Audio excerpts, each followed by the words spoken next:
Hi everybody, my name's Nick Ladd. I work for Studio Cyro, doing animation mostly and also optimization. And I also run a YouTube channel called Animbrush Academy where I teach basic Quill principles. Today I'm going to show how to do optimization of complex scenes, like the ones you find in Soda Island. So, just as a starter to explain the optimization panel, this is the optimization panel, and it's basically the criteria on this list for what you need to get your project on the Oculus Quest. So, first bar is just memory.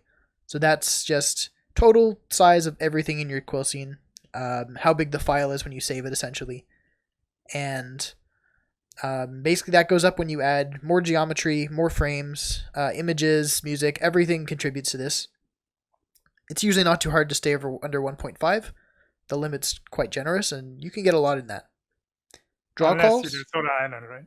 Yeah, unless you do a project that's 10 minutes long, then it becomes a bit tricky. But for your average Quill project, this is more than enough to pull off with your average project.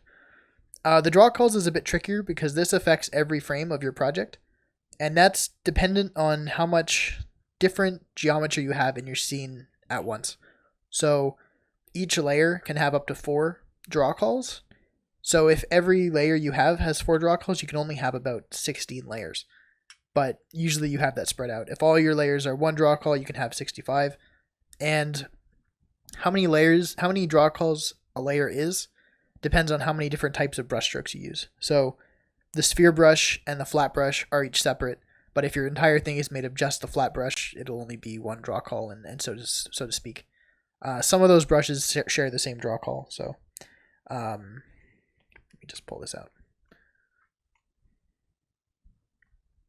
So if you look at your layer, it actually tells you this number here, the 000, tells you, I'll make a layer just so I can show. 000 is 1 draw call, 1 stroke, and 294 polygons or triangles. And then as we go, draw calls doesn't change until we use some different brushes. And then you get 2 draw calls, and you get 3 draw calls, you get still 4 draw calls. So different types of brushes will basically add, but once you hit 4, you can't go any higher than that. 4 is the maximum per layer because there's 4 different types of strokes. Moving along. The triangles is just how many triangles you have in the scene. That's like polygons essentially. So you can reduce that with the optimize panel.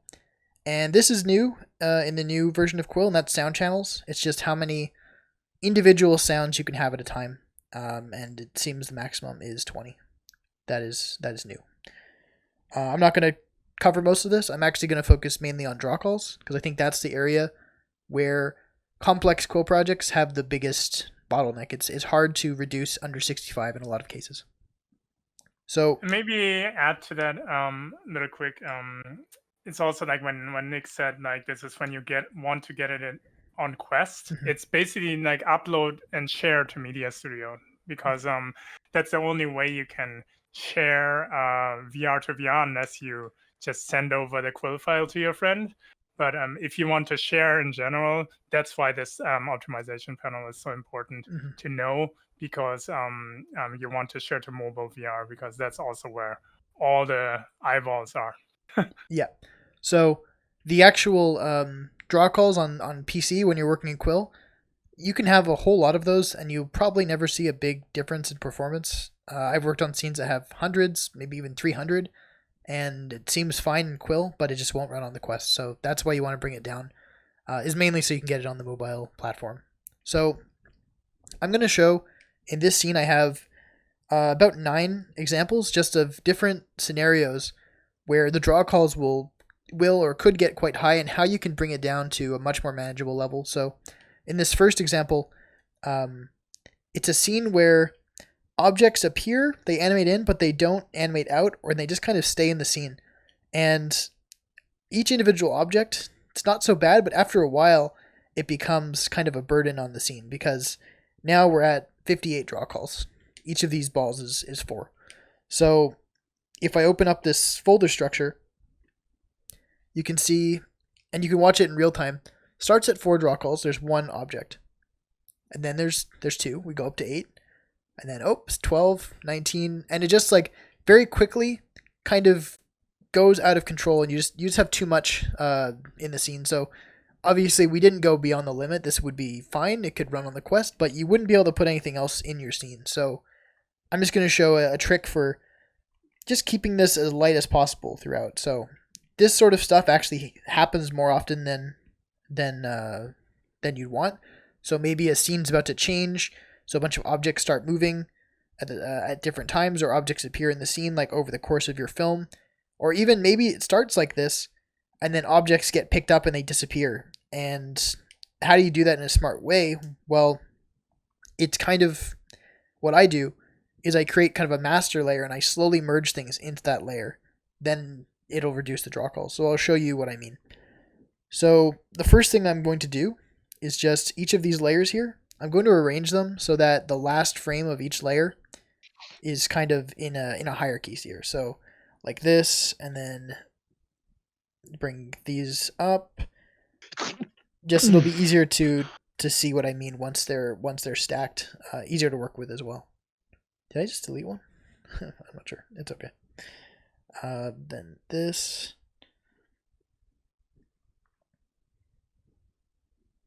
These two are around the same. It's okay. Wait, yeah, it's fine. As long as you can kind of get them in a clean order, it'll make it easier to place.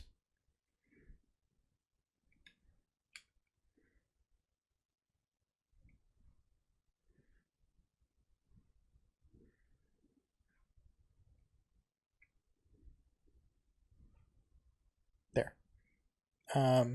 Not quite. There. It's pretty good. All right, so what I mean here is I have this blank layer on the top. What I'm going to do is I'm going to go to the end of the first animation here, make a keyframe, and then I'm just going to take this last frame and I'm going to paste it here. I'm going to end this clip. And then I'm going to go along. I'm going to duplicate this top frame, take the next object, paste it in here, and then again, just end this. New one, take the thing, paste it. And what this is basically doing is I'm actually ending these tracks, so they're no longer eating up draw calls. They stop eating up draw calls once the track ends. And because this top layer can only have a maximum of 4, I'm basically just simplifying it so that all of these layers basically disappear.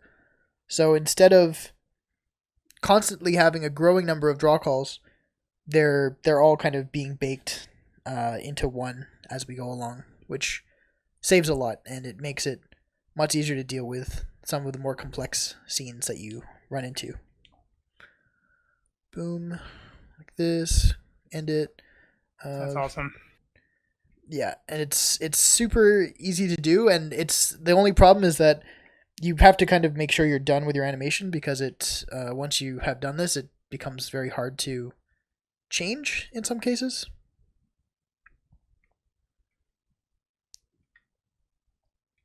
Yeah, and to piggyback on what Nick said, like the draw calls, they are per frame, which is why they disappear when he closes the span, because you can have a frame where you have 56 draw calls and another frame where you have 2. So it's like per frame, and if you look at the optimization panel, you will see where draw calls peak and stuff, and it will turn red where you have like too many. Yeah. So I'm almost done here, and then I will show you the difference. Performance-wise, in Quill, you're not going to see a difference. It really is just for those Quest releases, or mobile VR in general. I seem to have missed a few. I'll just cheat, because the idea is here. So if you look now, I'll just end this as well. You'll see that the draw calls will basically stay very low. They probably won't go anywhere past the green, because the layers are only, I messed up there, but it's not a big deal. They're only active when they're moving, and then they become part of one static layer at the top. So this static layer will continuously grow larger and larger because it's kind of cloning the animation frames. but that's usually okay. Unless the geometry is crazy high, you can use this to kind of merge moving objects. Once they've stopped moving, basically don't need to be in their own layer anymore. And that's the idea behind this technique, is just to flatten it all into one master layer as you move along your animation. And it's definitely more effective this way than flattening all to one animation layer, right? Yeah. Then you would have like tons of frames that are just still frames and stuff. That would be a nightmare. Yeah, there's other ways to do it, but I found this to be the most effective, or most optimal. So that's the first little scenario. Second one is offset. So sometimes you make one animation and then you want to offset it like this. So you're like, so a single on its own, like this. Maybe you make a little ball, but then you're like, I'd rather if there was a bunch. So, or maybe it's not a ball, maybe it's like fire. Maybe you have a fire loop, but you don't want to place the same fire loop everywhere because it's going to look kind of robotic. So you can't just merge these layers because it's going to lose the offset. If I just went to the first layer and merge all the way to the bottom, now they all move at the same time. Like that's not what you wanted. That's you want that offset. It gives the animation much more life. So to keep your offset, something you can do, it's a little bit time consuming, but it works really well, is you can basically go to a spot like this. You're like one that, you see they all start at different times. We're going to pretend they all kind of ignore that empty area. That's not something we want. So we can go in to around here. I'm going to place some in and out brackets just to kind of signify this is the area we want to work with. And if I was to loop it, it would loop perfectly because it all happens within the same area. But then what I want to do is I'm going to create a new layer. I'm just going to create some blank keyframes in here. And then I'm going to just, I don't know why there was a basketball in there, but actually I know now, but it's but now what you would do, and like I said, it's a bit time consuming. I'm not going to do the entire thing. Is you can go to the first layer, you can paste. Second layer, you can paste. Third layer, you can paste. Yeah, I'm not going to do the whole thing. As I said, I have another scene where it's already done, but I'll show you how it would look. So if you go to each frame and you paste it into the new layer, and you just do that for each layer within the bracket area, you will by the end have it all baked down to just one layer. And this was. Are you gonna show the other technique where you can just trim the layer and merge? Yes. That's the technique I use. Okay. I think so, unless it's a different technique. So it would be much faster than what you're doing right now, where you just trim each layer from the left instead of shifting the whole clip. And then if you trim the layer from the left, it maintains the offset upon merge.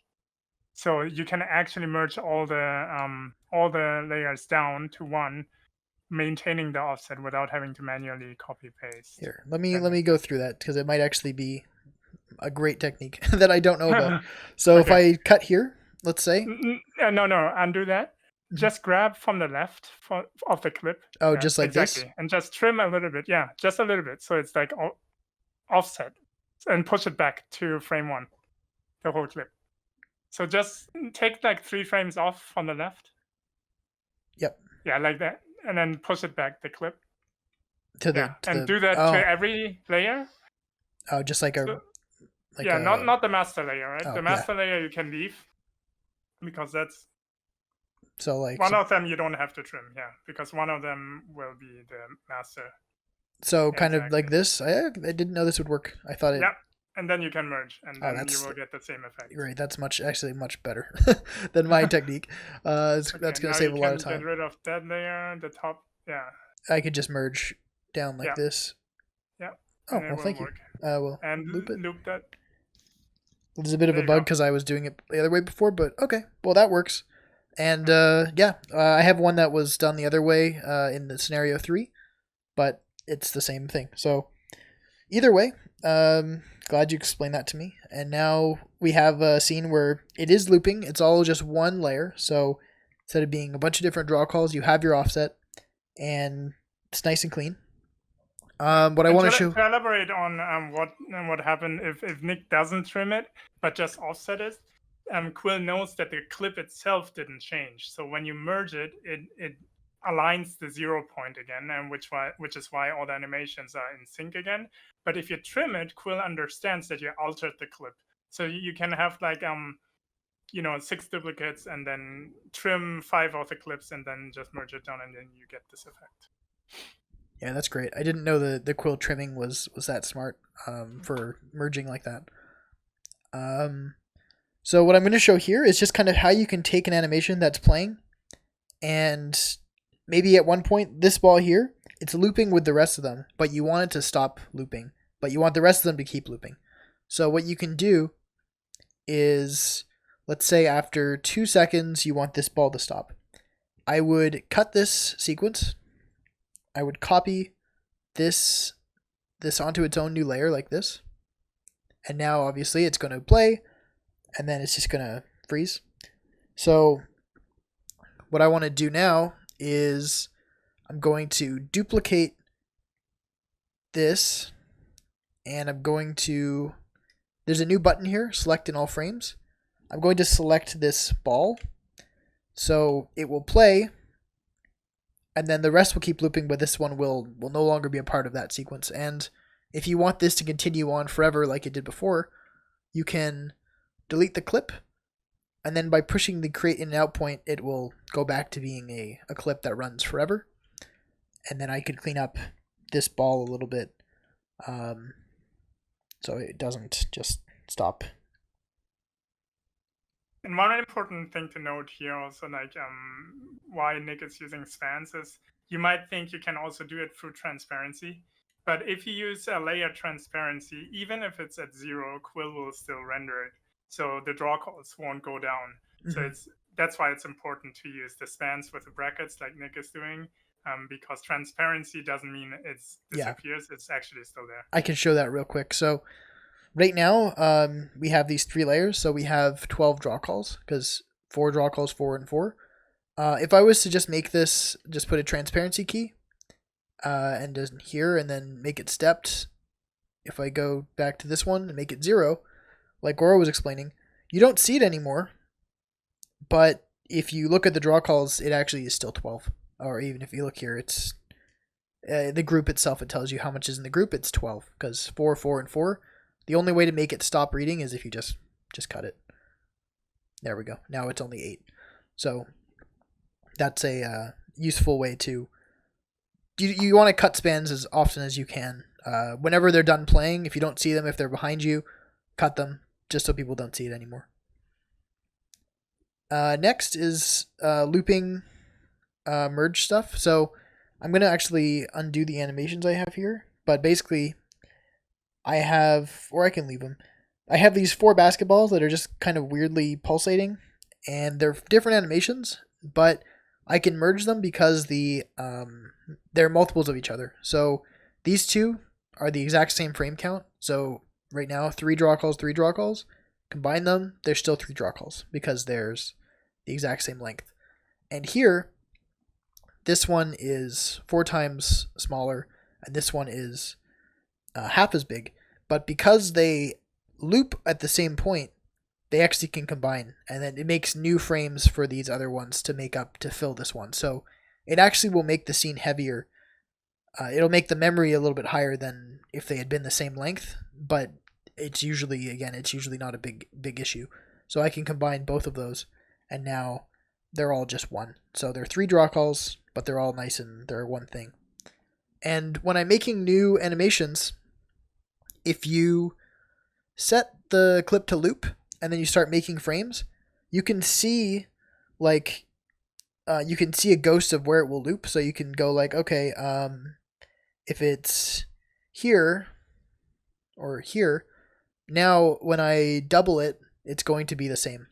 Or if it's 4, now if I double it, it'll be the same, and if I double it again, well, it'll keep lining up. Can you explain the double? I think nobody covered that yet. Sure. So the double keyframe function is, or repeat all frames twice, is basically something that I find super useful for spacing things out so they're on 2s instead of 1s. So it basically will make something go twice as fast or twice as slow.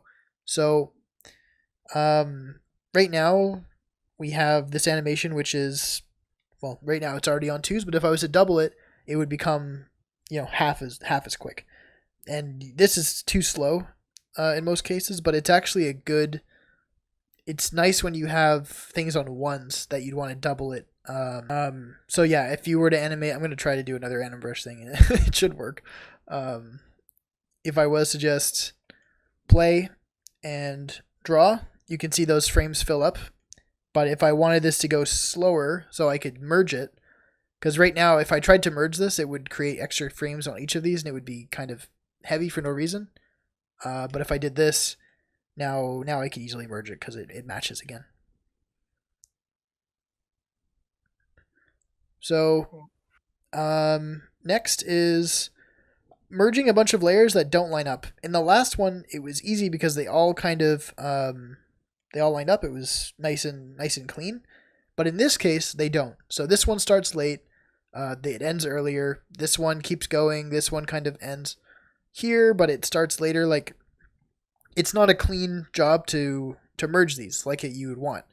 So what I have to do is add more frames to the beginning and add more frames to the end to kind of make sure that they all match the length of the longest one. So to do that, I'll start with this one because it's quite simple. I would just need to add some keyframes to the end of it. So one here. You're duplicating frames. Yes, sorry. I'm basically cloning the frame.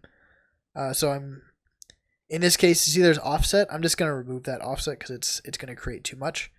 It's going to basically, if I was to merge this and this, it would basically create an extra frame on everything here, and it's going to just make it twice as heavy.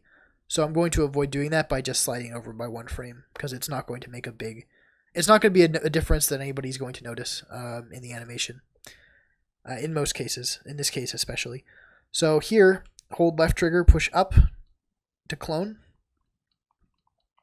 But we still can't just duplicate this until I add more buffer at the beginning. So the way I do that is I hold down to create some hold frames, and then I add a new frame here, slide it over, and then I will select and delete that. Oops. That's a select and delete the first frame, and then I make sure it's lined up at the end again. And then for good measure, I like to put some frames here just in case, just empty frames. And then now I can merge this and this, and because these frames are basically just empty, they'll get filled by the ones above, and they end at the same place. So if I merge like this and I merge like this, it's now basically the exact same. And then I'll do the same at the top. So create new frames at the end just to make sure it ends at the same position. And then at the beginning again, just going to add some holds. I'm going to delete that first frame because I created a copy of it here. And then just like this. And then when I'm done that, I'm going to just merge them. You always want to merge down. If you merge up that way, sometimes it doesn't work. I think it's mainly if you didn't put frames here, but I always, just for safety, I always use the layer with the most in it, and I merge down with that one, just because I find if you didn't put frames there, then it would respect the hold. So it prioritizes whatever it's up top. So that's why you want to merge the longest animation and the longest animation down to the shorter ones. Yeah, so if I tried to merge this layer, even if I put one here, this layer, there's not really anything in it, but if I was to merge it, it would ruin the sequence. But if I was to go, there you go, the other way, it doesn't have any impact. Like it keeps your information. That's what's important. So now it's all baked and it still looks exactly like it did before, but it's all on one layer because I added those holds and I added extra frames at the end. Next is kind of opacity. So this is something that Maybe things animate in with opacity, but they don't happen at the same time. So you can't just merge these because I'll show you what would happen. I mean, now the opacity all happens at the same time, and the layers all begin at the wrong spot. What I want is for each thing to fade in one at a time, like at this point in the timeline. And you can't bake the opacity to keyframes the same way you can with the transform keys. But what you can do is you can manually re-add that opacity. So it's not ideal. A lot of the time I try not to have to do this, but it can be done. So if you go to remove the opacity, if I go here and then switch to the opacity tool, I could say, okay, on this frame, it's 100% opacity because that's where I had the key. And then I'll kind of just be like, okay, here it's around 80%. Here it's around, I don't know, 60, 40, 30, and then basically none. So now this layer will actually fade pretty similarly to how it was with the opacity keys, but I've kind of manually put those opacities in. So I'm not sure if you're going to cover that, Nick, but the way I would approach this is I would keep the keyframes and I would create a sequence and actually bake it down. But then what you have is you lose the holes, right? That's why you're doing it this way. The bakes don't put the opacity changes in, do they? They do. They do? Oh, I didn't realize. Yeah, for sure they do. Yeah, that's I showed crazy. it in my particle tutorial, so you so can do that. Oh, I actually didn't think that worked. I thought you had to. I thought only the transforms. Yeah, no, it works for opacity too. So that's how I fade in and out particles all the time, because that's like the cleanest way. It's like super smooth, and then you have the nice spacing and stepping as well. But if you bake this though, because you already have pre-made holes, you will end up having double the amount of. Like you would have to do that before you create the on-twos animation. Yeah. Something I actually do also, I can show. Let me just take one of these objects. Not that one. Any other one. One that's around. Here we go. When I'm doing a transform key animation that I then bake, I will sometimes actually remove those holds so that it can merge with other things. So if I take this ball and let me just give it a quick animation transform from here to here.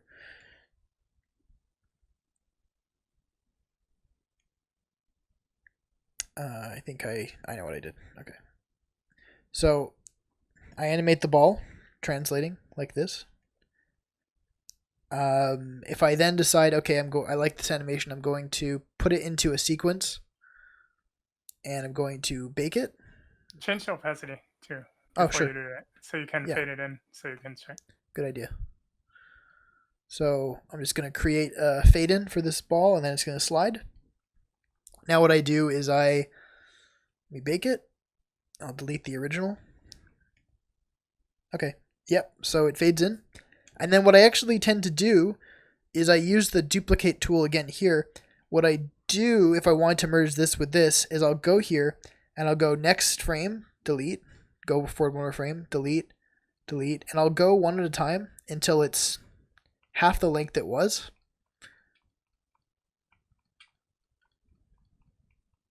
It's funny, I do exactly the same thing. Just trim it. It's really good for things that are incredibly complex in their poly counts, where you're also trying to cut down on memory. Yeah. So once I've done this, basically I baked it, and then I have it, and then I double it again, and then it goes back to being that same length as the things here, and now I can actually merge them because it tends to look a bit choppier after you've done it like this, but a lot of the time it's good for what you need to do, and then you can just merge it because they're the same length, and one's been baked, but as long as you have it and then double it again, it goes back to being the same length as the original transform animation, just at a lower frame rate. Next is no more sports. It's it's just bubbles, and this is a technique that is very useful on Soda Island where there's a lot of bubbles. So the typical way that you might do bubbles coming out of this pipe would be with Anim Brush or smoke or whatnot. You just can kind of draw these bubbles. But for Soda Island, we needed more detailed bubbles like this one with highlights and a gradient, and you can't really do that with the Anim Brush. So the technique that I use for it, and there's multiple ways you can do it, but the way that I find to be the most organic is I will first just create a bunch of blank frames, I'll clone it, clone this a bunch of times. I'll usually duplicate it as well with the double keyframe. And then I'll take this one bubble, I'll put it in here, and then I'm going to actually duplicate it a bunch of times. Maybe that's too many for this. But I duplicate it a few times, and then I go to the grab tool, usually set the radius. You can do that by holding the left trigger and pushing forward will give you kind of an area of effect. And I'll go to the first frame, and I'll just kind of make it come out of the tube. And then I'll go to the next one, and they're all here underneath in this pipe. So if I start again, I can make another one. And then maybe this next one, I decide I want to make it actually smaller. Go back to the beginning, make it kind of float out like this. And what's nice about this is it actually gives you offset for the animation, like automatically. So you have a bunch of different animation tracks here that are all just different. They're the same. They take up the same amount of space, so they can easily be merged. But you get nice offset in your animation, so it doesn't look robotic. Because I could have animated one and just kind of do the offset thing from before, but this way they all have a bit of a different. They have different in and out points, and it just looks nice and organic. And then what I do a lot of the time is when the bubble disappears. So I'll look at this one here. Here it goes here, and then here it disappears. I'll just do like a little pop, like I'll do a frame here. It's kind of hard because it's the exact same color as the onion skin, but and then maybe one like this, and it doesn't take long. This is a good technique for bubbles because bubbles they just they go away, and then I can do the same.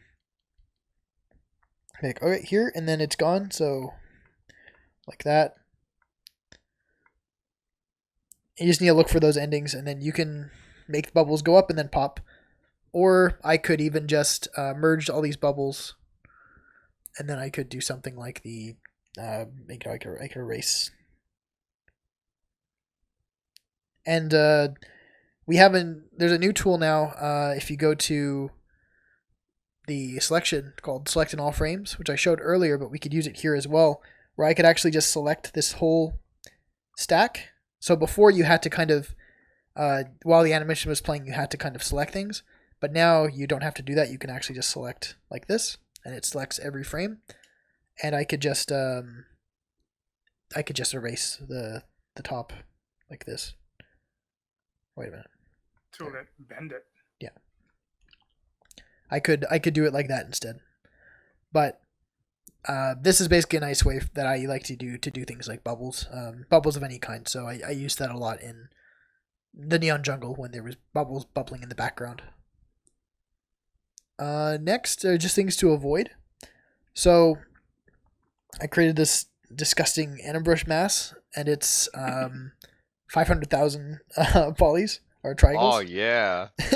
So the main thing to do here is that you could easily merge this. There's two layers here. So there's these squiggly lines, and there's this mass. So you could, if you wanted to save draw calls, you could merge these squiggly lines with this, like it would work fine. But the problem is that this squiggly mass is not very long, and it's very high. There's a lot of triangles in it. So, and this, on the other hand, these squiggly lines are hardly any triangles, and they're only one draw call. So by merging these, you might save one draw call, but you're basically going to make it so this 500,000 triangle mass is made 3 times longer, like as far as how much it's taking up in your quill scene, which is just kind of wasteful. So in this case, I would usually opt not to bother merging these two layers because it's just too it's something that's too heavy being multiplied too much, and it's not worth it. You want to avoid that and just leave the draw calls separately. Another thing you want to avoid is a situation like this. Right now I made 2 bouncing balls. They're each 1 draw call, but the thing is they're made of different strokes. So this one is made of the sphere brush, kind of a lathe technique, and this one is just planes, just like rotated to make like a weird shape like this. But the main point I'm trying to get you to avoid is that maybe you want to merge these because, oh, they're the exact same. I'm going to save a draw call, but because they're both made with different types of brushes, you actually just get 2 draw calls. So you're really not saving anything by merging 2 layers that have completely different sets of draw calls. If one layer is all flat brush and one layer is all sphere brush, the merge is still going to give you the result of 1 layer with 2 draw calls, which doesn't really help you at all. So you can merge them, but either way, it's going to be the end result will be the same. So you don't really need to. That's a good point. Maybe to piggyback, are you going to cover bounding boxes at all? Or? I will when I get into the other scene, because this one doesn't really have anything. But yeah, because I thought this would be relevant to this. Like, if you were to merge it, but if, for example, the red ball is like super far away, then you would definitely not benefit from merging it. Yeah, because then they I can would show share that. like a large. Yeah, so maybe I'll put it really far. So right now, if you were to turn on the bounding box for this, you see it's small. And what that basically means is like, it's while I'm looking at it, I'm seeing that draw call. And when I'm looking over there, I see that draw call.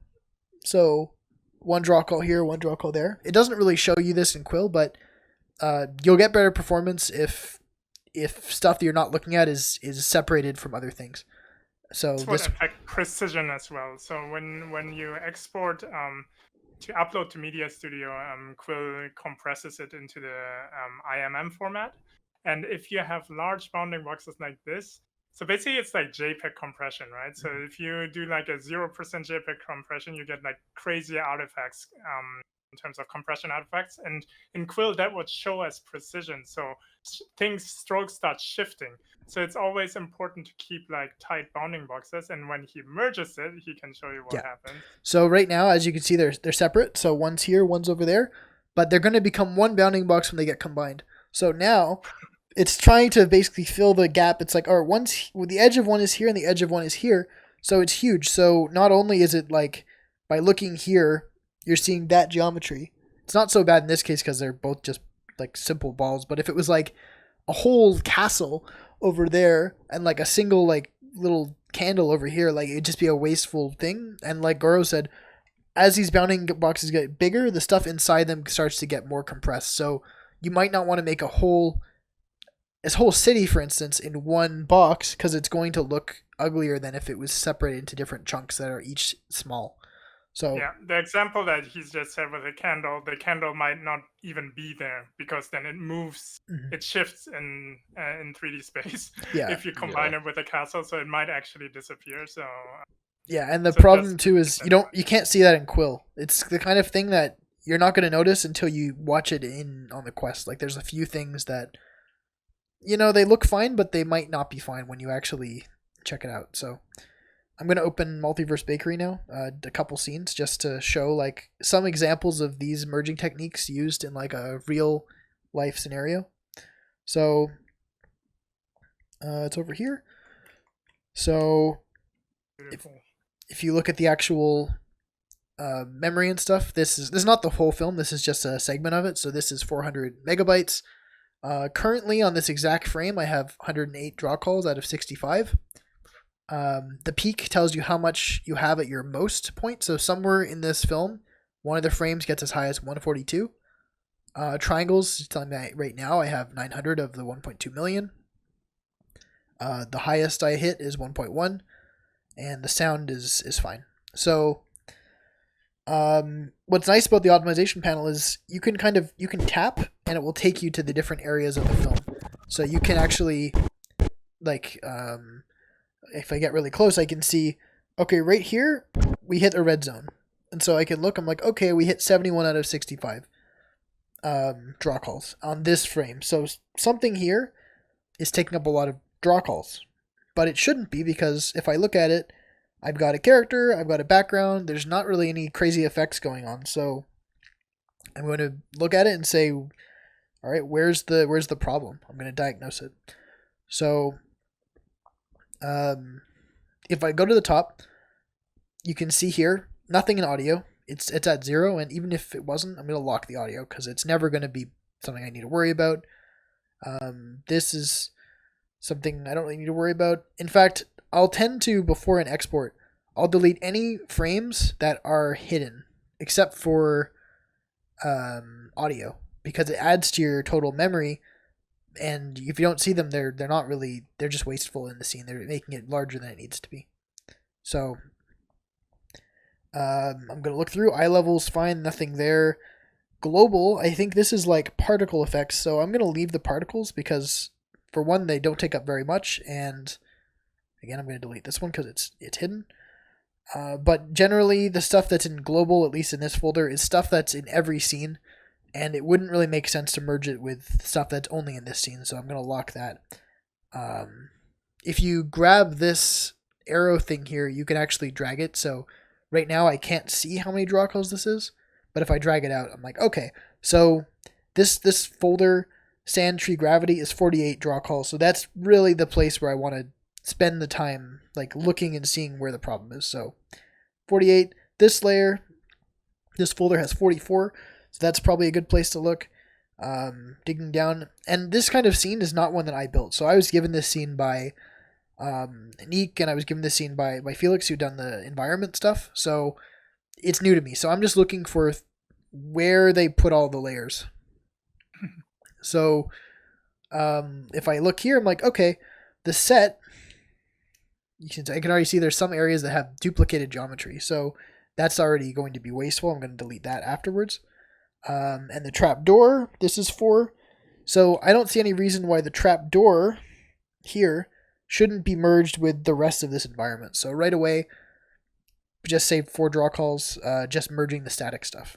And I'll tend to merge all the static stuff in the scene, and then at the end, I'll unmerge it. Like I'll separate it so that we can make sure the bounding boxes are kind of more controllable. Because a lot of the time when you're painting in Quill, you'll be working on one layer, but then you'll switch layers and you'll forget, and you'll start painting somewhere else. And typically the static layers are not isolated the way they should be. It's the kind of thing that I usually just fix at the end. I separate things onto their own layers. So this static set now, it's just 4. Pretty happy with that. So I'm going to go in here. Let's see, this is C3. This is an extra copy of this cauldron. I don't think we need that. Nope, so I'm going to delete that. Floating rocks. Again, we have a spare copy of the floating rocks. This is obviously before we optimize. In the final release, we'd fix this all, but this is just, some messiness in a working file. So here's an example of this part ends a bit early. So there's a few options. I can either leave it if I think I can afford the draw calls, or I can find a way to merge it with these guys here. So I'm going to just look at these 4. They all are static. They're all the same length. I'm just going to combine them all. That's fine. And then the staircase. I don't know what's up with all this shared geometry, but I'll delete it because we don't need it. Blue stage flat. I'm just going to pretend the shared geometry isn't there and just merge it with that included for this example, but it shouldn't be there. I'm just going to merge all the static layers. So merged. And then the static set blue. Merge. So now a lot of the static geometry is together. It's all just going to be one layer. And already we've gone down to 87. So if I wanted to combine this layer, like these rocks here, with this layer, what I could do is I could go to this part of the static layer and I could kind of copy, this first part I'll do this sometimes. Oops, wait a minute. I don't want those things selected. Oh no.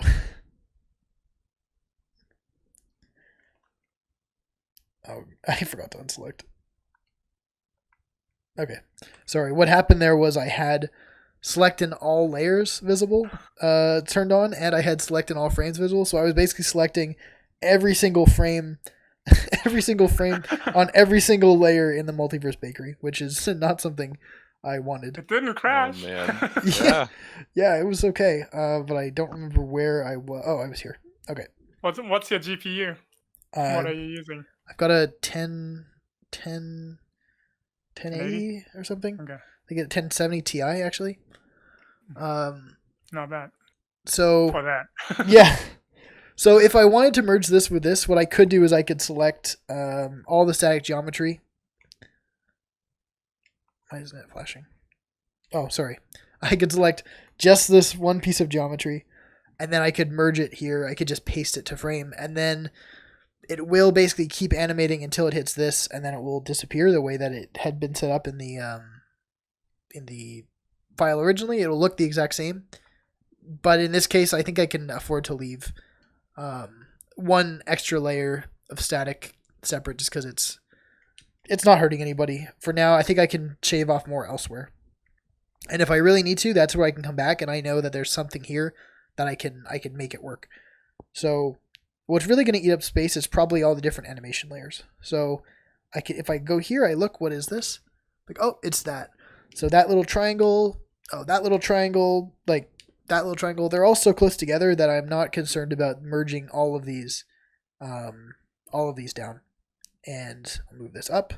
I'll merge here. And they're all just one draw call because they're all basically the same type of geometry. They were just made separately. Here, there's an offset, and like I showed before, there would be a way that I could merge these offsets into just one, but for now, I'm happy with leaving them. Usually, Well, you could trim it, right? I could trim it from the left. Yeah, all right. Let me try it. I have to drag it back. For now, I'll leave it. If I need to get rid of it, I will. Because I'm scared. So I'm looking through. Where am I at now? 82. So I have to shave off a little bit more. Here, the VFX folder has 30. So right away I can see, okay, all this stuff can be merged. So here, these two, what exactly am I dealing with here? Oh. I don't even know what that is, but it's a butterfly. Okay, yeah. So I got a bunch of butterflies here. I can just merge this butterfly. If I want to merge this butterfly with this butterfly, all I need to do is add some blank frames, and then I can merge down. Same here, this is fine because it's all just nothing, so I can then merge down. And in a lot of cases, this isn't really adding any geometry to the scene. It's really just combining things that already exist in a way that doesn't really add to the memory of the scene, and it really reduces the draw calls a lot. Each of these butterflies is only one, but even a single draw call really helps when you only have 65 to work with. So that again, merge this. I don't know why there's a missing frame there, but I will just merge. I'm going to assume it's on purpose. Like this. And then at the end, we can merge this with this because it's just going to go to blank keyframe, so it won't really have an impact. So all those butterflies that were all over the scene are now combined. And even though some of them are over here and some of them are over there, this scene is not so big that it really poses a problem when everything is kind of merged. But that being said, that's for the set. Things like this volcano over here are definitely going to be a different bounding box than this close set. But for now, I'm going to just merge these things because I know that they're not too bad. And for things like the butterflies, because they're just floating in space, precision issues are much more forgiving. Mm-hmm. It's more a problem when you do Tyler type of stuff where two strokes are very close together. That's when you see the most precision issues. But if something is floating, it's actually pretty forgiving. Actually, kind of hitting on something Nick mentioned where you will be painting in Quill, you kind of forget what layer you're on. I had something like that happen to me in one of my Inktober pieces. It was the one with the hallway and the palace and stuff. And I had these like really intricate, ornate little like window archways, and I had made the entire structure on the same layer I had all of those on. So when I uploaded it to Media Studio, I went to check to see if the floors were clipping, but the floors were fine. For some, like it was because the bounding boxes were so big on those window arches, they got like constrained and shrank and really distorted. And I kind of panicked from it. I'm like, oh god, what did I do to these things? But it broke, but they were just stuck on a layer they shouldn't have been. Yeah, that's it happens. So something else, I just got to another thing that is potentially a problem. You see here where these layers, they fade to no opacity, but like we said before, this is still eating up draw calls all the way here. Like this thing here, these streams, 23 draw calls, basically everything past this moment is getting 23 additional draw calls even though it's invisible. So I'm going to cut this. I'm going to cut this because it actually is just nothing but wastefulness. So, but right now we're at 93 here. So why is there too many? And it's because all these sand streams come in. They all fall from the sky at the same time, and so there's going to be an opportunity to merge that as well. So if I look here, there's streams folder is 38 draw calls right now, and we can't afford that. So if I look through, there's a whole bunch of sand, and it's just a problem. But what we can do is we can look at, all right, this one here, it's this long, it's the same as this one. So I'm going to give it a new name, because if I don't give it a new name and I try to move it into this folder, I'm going to get a pop-up because somebody just duplicated these and didn't necessarily rename them each time. So if I just add a new letter, I can then move it in and be like, okay, merge, and then keep going. This one's different. I'm going to try to find ones that are the same. Maybe there was no more, but I'm going to move it just over a few frames. The offset isn't so huge that I don't think it's going to be noticeable. Merge that. These two, the fades are different, but not so much that I feel bad merging them. Same with this. They're pretty much the same. Here, I'll give this one a new name just to make sure I can put it into this group. Here too, these two can merge. Sometimes, I mean, if I wanted to be really precise, I could use some of the techniques to make them keep this offset. But when the offset is like a frame or two, I'm usually not so. I don't think anybody's going to notice that, especially when it comes to fades. Especially in VR. Yeah, there's so much going on around them in this scene that if one layer is happening at the same time as another, when you can only look at one at a time, it's... Yeah, I doubt that somebody will go like, ah. Yeah, I think Neek animated this, so I'm just like, I hope Neek doesn't notice that his animations are a frame off. But basically, yeah, I'm almost through this area, and you can see that it's just a way to keep these. What? Oh, never mind. I thought I had something in there. That's weird. Yeah. So I didn't know how long it would take to optimize this scene, but I think it's almost done. That's good. Yeah, 5 minutes or 3 minutes to 11, but we can go over if you need more time. Yeah, I think it's almost clean. I just want to clean this area. So even this for now, yeah, on a timer, I'll do it like that. Yeah, I think these two can merge. And like when it comes down to it, for the most part, I'm trying to get under 65. But then there's a lot of areas you can leave. If you're like, oh, it's pretty good, like it's only 10 draw calls or something, and then you can always come back and you can find ways with other techniques to really make things fit if you really have to. But right now we're already at 56. So if I hit analyze, you see it goes down.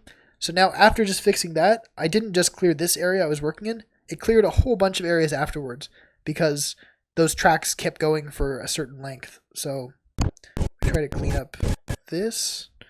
So we're at 76. It's still the sand scene, so I think that's still the culprit here. But we've done pretty good at removing the sand as draw calls. They've been reduced quite well. But maybe I'll leave the sand for a second. Let's see what else needs to be optimized. So right now it's still at 21. It's quite high, but maybe there's somewhere else we can look. Animation, so that's the folder with just this. The characters, I tend to not be able to do anything in the animation folders because the animations are very separate. They don't really merge without creating a bunch of extra stuff. So let's see what else. You see, I think one thing I'd say about characters, if you do a long format stuff like Soda Island and stuff like that, it becomes really important that you know exactly how many triangles you're using for the character, because then you can do simple calculations on like how many frames are you potentially going to animate, and you multiply the triangle count by that frame count. Let's say you animate 2,000 frames and your character has like 76,000 polygons, then you multiply the 76,000 by the 2,000, and if that number is too high, like in terms of triangles, then you know that you already run into a problem. Yeah. So you might want to use like transform keyframes instead of like frame by frame in certain scenes and stuff like that, just to reduce the amount of polygons. Yeah. So if we're looking at the baker here, he's only 24,000, and I don't think he's even been optimized. So if I was to optimize him, he'd 10,000. So we can have tons of frames of animation because we didn't use like people use the lathe a lot, because the lathe tool gets you really precise shapes and geometry, but you can actually get there with just combined strokes. So like the baker, his ear is just two cones that are inside each other with like a stroke around. Like we're building him out of basically primitives.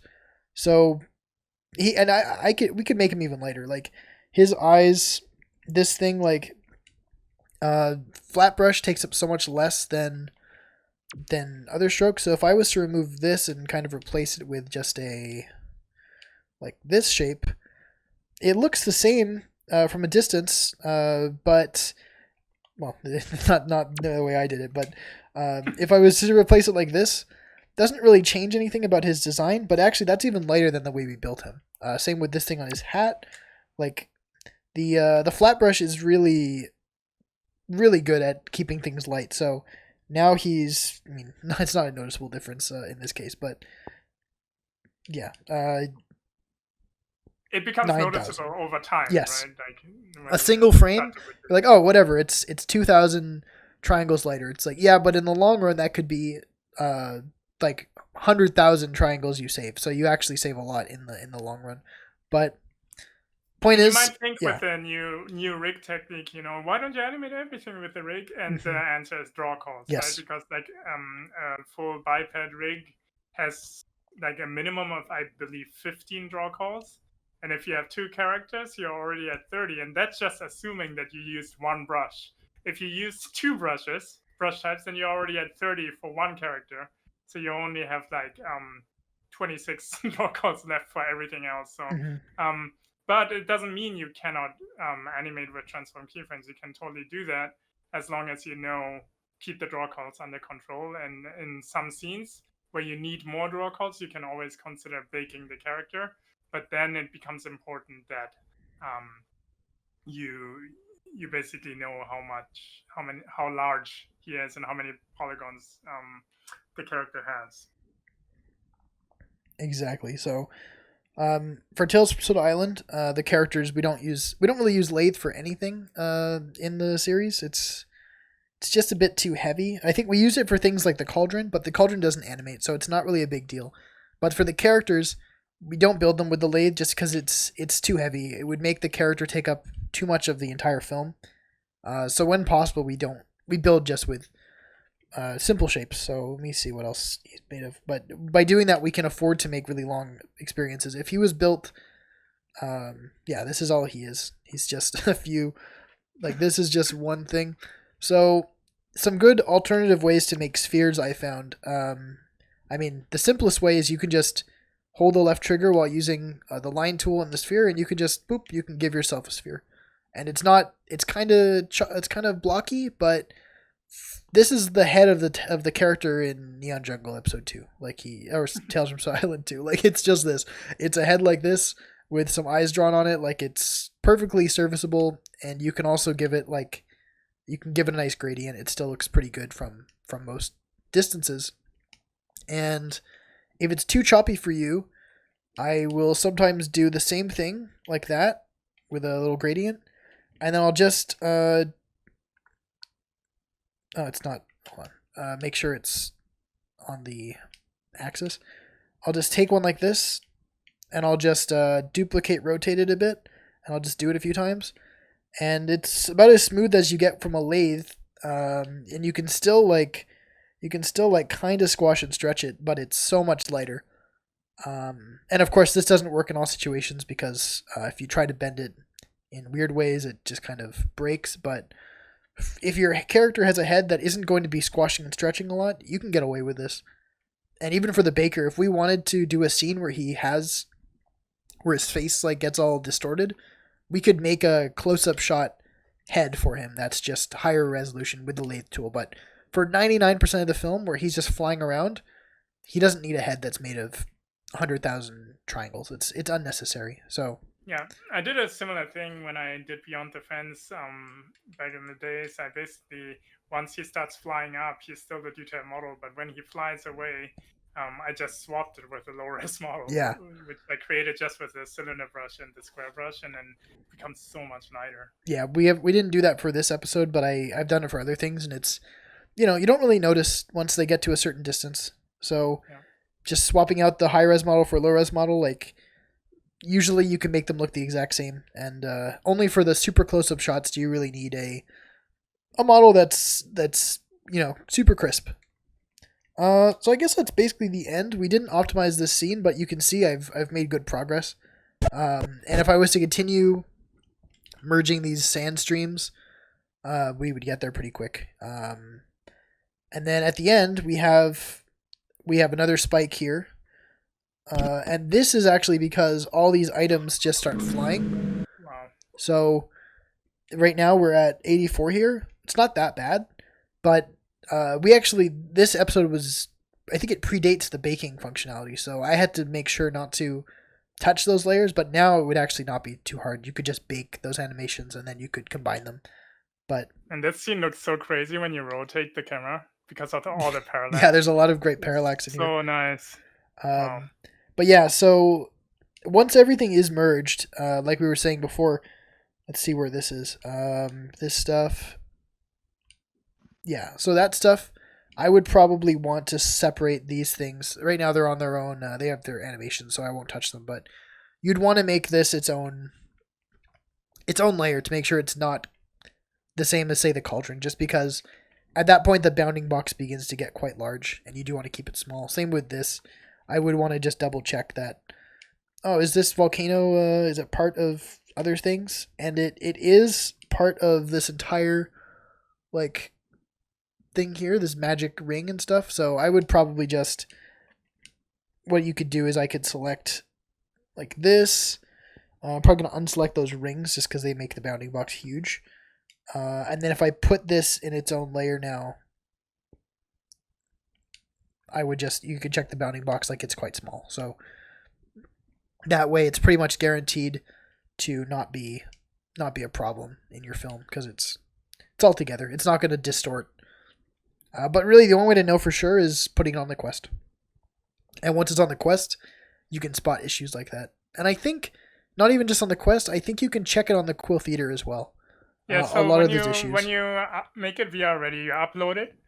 You don't even have to take off your headset, actually. You can just go straight to Quill Theater, and then there's a draft section where you can basically look at your draft posts. So that's the quickest way to check things. However, I do say that Quest, Quill Theater on Quest renders slightly different. So you might see, I think Tyler talked about that a little bit in his optimization, that you might see still slightly different behaviors. So for example, Tyler's Boo, the teeth look really good on the Rift Quill Theater, but on Quest, you see some intersections there.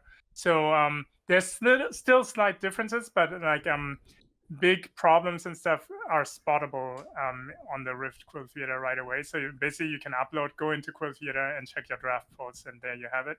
That's a good method to check, to make sure that the IMM is looking good. Yeah, if it looks good on the Rift version, it probably looks good on the Quest version. But yeah, like you said, there might be some slight differences, but for the most part, they're mostly on par. So you don't need to buy a Quest just to see if your work looks good.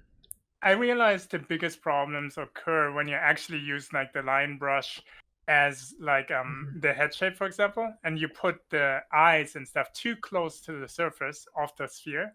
Then I noticed that on the Rift it looks good, and on Quest sometimes they start intersecting. Yeah. And I noticed that in my pirate piece that I did in my freestyle session, where the eyes were kind of intersecting with the sphere, although it looked fine in the Quill Theater on Rift.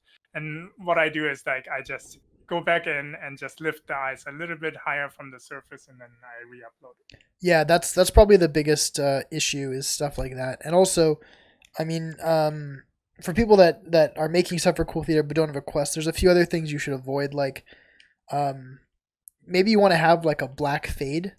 That can be really ugly on the Quest. Oh, yeah. So if you have, let's say, like around the viewer, you place like a black box, just to like maybe you. That's way too slow. but like this, like maybe the viewer is here. Okay, it's still way too slow. It should be like 3 frames.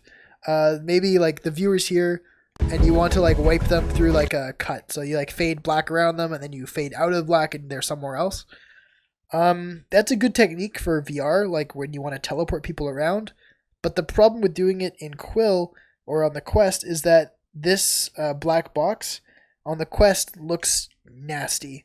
Like it will have like this horrible like triangle look, and it's just if you can avoid it, if you can avoid it, it's much better, because any transparency on the screen, if you have lots of transparency, like maybe I wanted to add fog to the Multiverse Bakery, so I'm like, oh yeah, I'm just gonna put some low opacity like mist like this, or like this. I'm like, oh, it's gonna be great. It's so atmospheric, and it looks pretty nice. But actually, on the Quest, it's gonna look absolutely terrible. So I really recommend not using transparency in your scenes when you can avoid it, because it's going to. It's not only that; it also takes a lot of performance. So basically, this could drag down your frame rate a lot on the Quest side, because it has to compute the transparency and everything that's visible behind it. So it makes it actually like even more heavy to compute for the Quest. And when Nick talks about it looks horrible, it has actually nothing to do with the Quill Theater. It's more like how Quest handles how Quest is trying to make the device as performant as possible. They have like this foveated rendering system where it renders the center of the image with better quality than on the outside, and that causes like the weird artifacts. Yeah, I wish I could show what it looks like for people that haven't seen it, but definitely one of the things to avoid when you're working on a film for the Quest, you want to make sure your film doesn't hinge on transparency, because it's not going to look very good.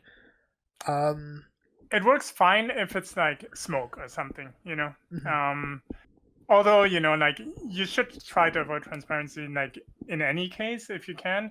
But the problem that Nick was talking about occurs when your whole field of view is covered by something that has opacity on it, and then it's like not great. But if it's like the cauldron, there's like some transparent smoke coming out, that would be fine. But it would be a good practice to use round values such as 25%. Mm-hmm. 50 and 75% layer opacity for those things to get best results. Yeah. And of course, another thing you want to do for optimization is skyboxes. Like we have around this scene just a huge sky, and that definitely helps a lot, because if each of those stars was a stroke, we would hit our limit way faster than we did. And also, what's nice about the skies is they don't break, even no matter how big they are in the Quill scene. Or maybe they would at a certain size, but in the Neon Jungle, like if we had objects that were very, very far away from the viewer, they sometimes had Z-fighting, or they broke. So But if they're very far in that case, but something like a skybox, it always looks as crisp as it is. So, did you guys paint this the sky dome? Did you guys paint it in Quill and then took a 360 screenshot, or this one I think is Photoshop, but in other cases we have like if we wanted to make this part stuff a skybox, we would probably just where's the camera now? Here, yeah, you could just capture a 360. Well, the scene's gone, but I think it moved me somewhere else. But I don't know where I went. But here it is. Yeah, you could capture a 360 of the existing scene if you spent a lot of time on it. Maybe you made like a 5 million polygon sky and environment, but you're only in this one small area of the scene. You could capture it and then just put it back, and it would look almost identical and save you everything. Yeah. An important thing to add is the size, right? Like the pixel dimensions, and try to keep it as small as possible, because if you, like, for example, if you import like 20 2K images or 3K images, that's going to be a problem to be rendered on mobile. So make sure, if you don't really need high resolution and things are far away, try to keep everything under like 1,000 pixels long edge. For example, Daniel's speech bubbles for the Remedy, if he would done all of those in 6K or something, it wouldn't run for sure. So I don't just try to use the lowest resolution possible. I think our skies might be it's 4K, but that's the only PNG in here. It's the only image we use. It didn't really have an impact on the performance, but if we had any more, yeah, also because it's a 360, it's less forgiving if you go lower. If you go to 1K with a 360 image, you will see pixels even in VR. Except there is another thing you can do. I won't be able to show it properly, but a technique that Dan Frank figured out is that if you make a single pixel strip in Photoshop, like I'm going to do a weird example in Quill, but if your Photoshop document looks like this, if it's just 1 pixel by like, I don't know, 1080, let's say, and you have a gradient, and then you make that your sky sphere, this is going to be like 3 kilobytes, and it's going to make you a perfect gradient sky without having to make like a full size thing. Quill will interpolate it the exact same way, so you can make really light gradients this way. I'm sorry I can't show it properly because I don't have Photoshop streaming, but if you just try that technique, just make a 1 pixel by 1,000, put a gradient, and it will make you a nice faded sky. But you can't do stuff like this, obviously. But for most scenes, you can get away with this. Yeah, I guess that's it. Got a bit deeper into Quest specific things, but at the end. But overall, optimization showed you some techniques, just how to do various different circumstances, and in a real situation like Multiverse Bakery, how I would clean up various things as they come up with those techniques. And if you're building smart from the beginning, you can set yourself up for success by kind of making sure that looping animations are the same length and that they maybe happen around the same time, and that just making things easier for you by making your characters lighter as well is definitely a good move. Yeah, that's it. Unless anybody wants to ask anything. Just a quick question. So normally when I go into a scene, I kind of know that I can get the draw calls down at some point, or I get the triangles down, but I just let them run wild while I'm building. One thing that I wonder about is normally I'll shoot for like just getting under 65 or just getting under 1.2 whatever triangles. Is there more an advantage to getting lower, to going to like, hey, maybe I should save 10 more draw calls and get to the 50s as opposed to the 60s? I mean, I've found that most of the stuff, if it can at least get under 65, tends to run pretty well. But I think it's a bit of a balancing act. So I think if you have 65 draw calls, but you also have your full number of triangles, it's going to be a problem. Whereas if you had like, you only have 5,000 triangles, but you have 65 draw calls, like that's going to run well. Like it's kind of, if one of those categories gets up to a really high amount, I think it's okay. But if all of them are at that high amount, I think that's where you start to run into maybe some like performance issues. But yeah, let's say yeah, it's always better to be on the lower end because it benefits you in many ways. It's like it guarantees like faster frame rates, of course, or performance, and also it loads faster.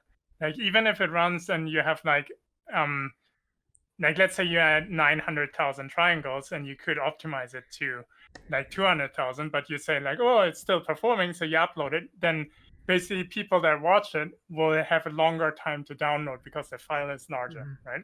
One thing that we didn't touch upon is overdraws, which is also a problem. So if you overdraws are when you have like tons of overlapping strokes, right?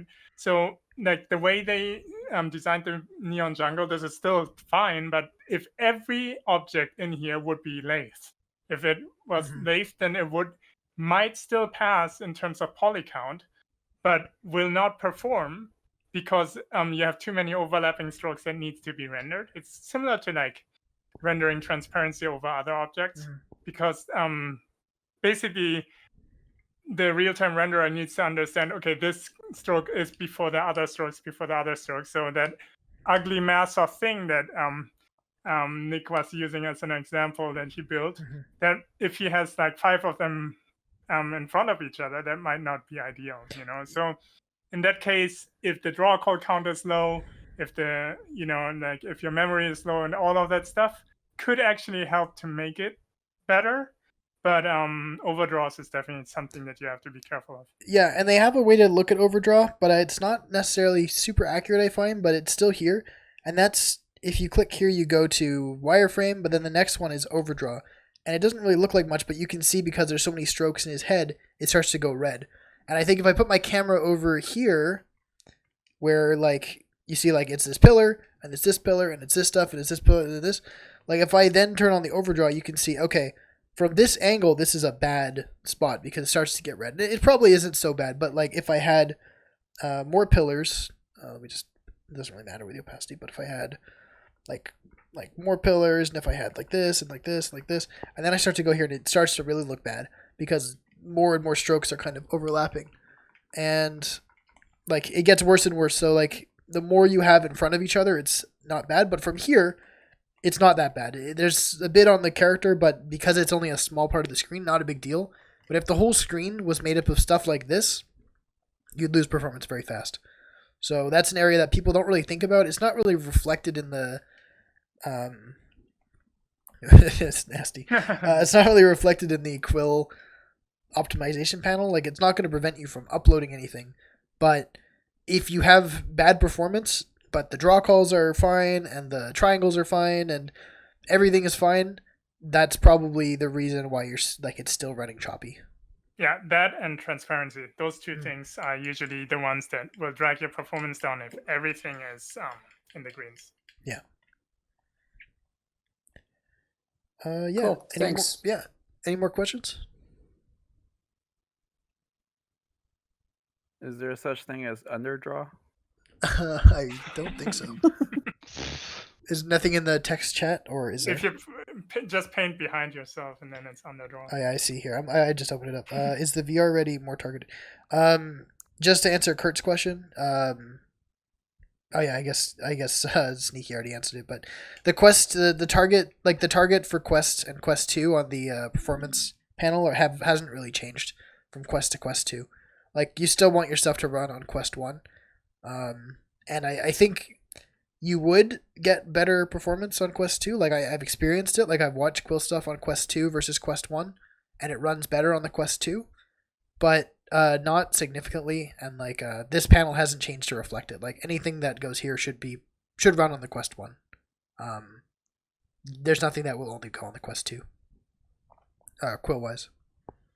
And also, like to add to the note about Quest 2 performance, actually, almost the entire performance goes for the higher resolution. So it's not really a stronger device in that sense. You know, it's stronger because it can run higher resolution, but you know, Quill will still have the same limitations. I found it handled overdraw better in some scenes. Like yeah, it's a bit. Of course, it's a little bit more powerful, right? But the most power. What I'm saying is like basically Yeah. the most power goes for the higher resolution. Yeah. Because it is like double from what it was before. Yeah, even though the processor in the Quest 2 is twice as powerful, it doesn't mean it can run things that are twice as powerful. Yeah, because the screens and such take up a lot of it. But yeah, I think that's good. Unless there's any questions I missed. I think that was pretty much it. Cool. All right. Well then, thanks for watching, everybody. And Thanks, Nick. yeah, I'll upload this when I get around to it, so you can refer back to it and see the tricks that I shared and the ones that Goro corrected me on that are even better than my tricks. So, all right. Thanks, everybody. Thanks.